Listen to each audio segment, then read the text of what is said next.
Raynolds is downtown, between the country club and downtown, next to Borellis. Um,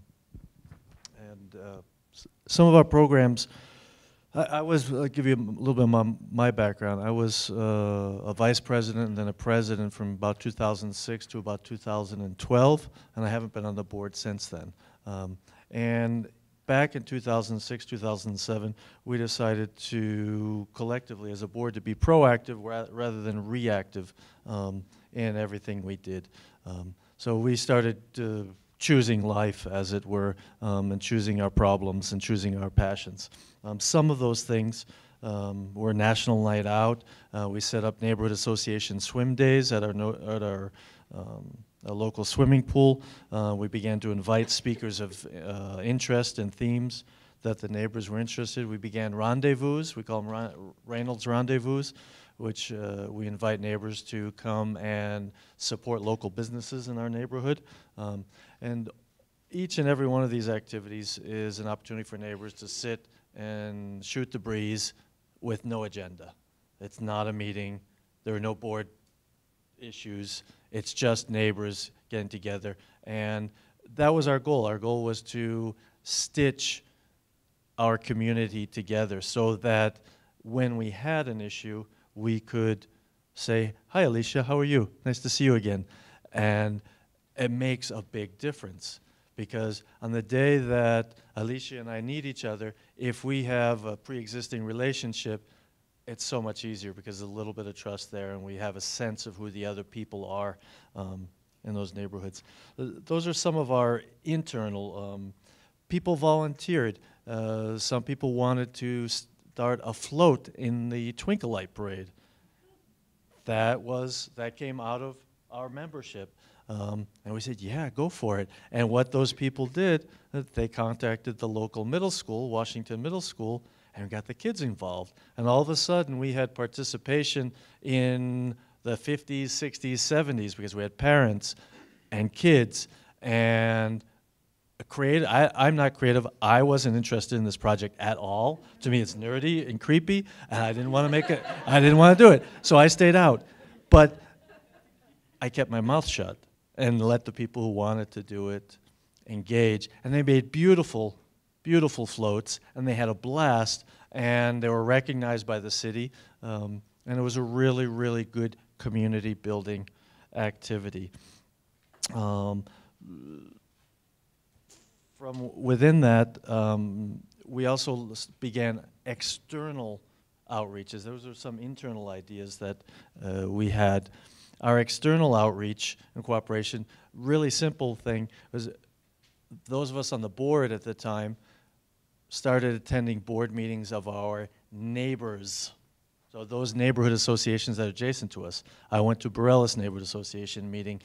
Somebody else went to the Country Club Association meeting. Somebody else went to DNA. So we could meet those people, see how their meetings went, and steal ideas, right?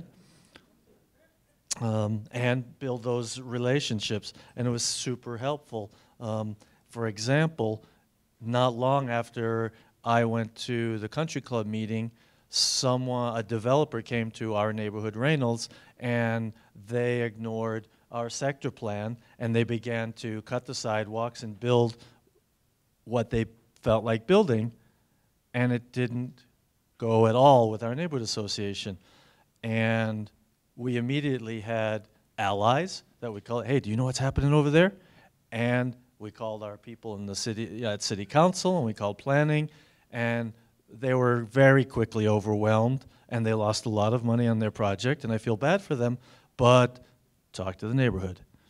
Talk to your people, make relationships before you start things like that. Some of our external outreach, continuing on that, back in 06, 07, Borellis started having meetings around the idea that the city was buying the rail yards from a developer. And Borellis, where the rail yards sit, wanted to have influence on that. And we are next door to Borellis. We want to know about the rail yards. And since that time, people from our neighborhood association have been involved with the rail yards development and consequently the rail yards market. And those are just what people wanted to do. And it keeps us informed on what's going on around us. We also we attended projects like Complete Streets. Our counselor, Ike Benton, was having meetings about complete streets. A complete street is a street that allows public transportation and bicycles and pedestrians as well as automobiles. Some of you might recognize the coming of age of the bicycle path on some of our roads. That's something that happened. And in one of those meetings, we first heard about ART, A-R-T, the bus project, back in 2011. And our neighborhood's been involved with ART and knew about ART since 2011. We weren't surprised in 2015 when the city broke ground. We knew about it, and we had already influenced the project so that we had a station in our neighborhood and some of the minor details. And those are outgrowths of participating outside of the neighborhood. One really, I think, is a really interesting idea that we've come up with for fundraising. Previous to 2006, our fundraiser was a flea market. Once a year we had a flea market. Our neighbors brought their fleas and we sold the fleas. And it was an event and it brought a little money in and it paid for a national night out, etc. But that had been going on for some years. Folks were a little burnt. And one of our members was an avid cyclist.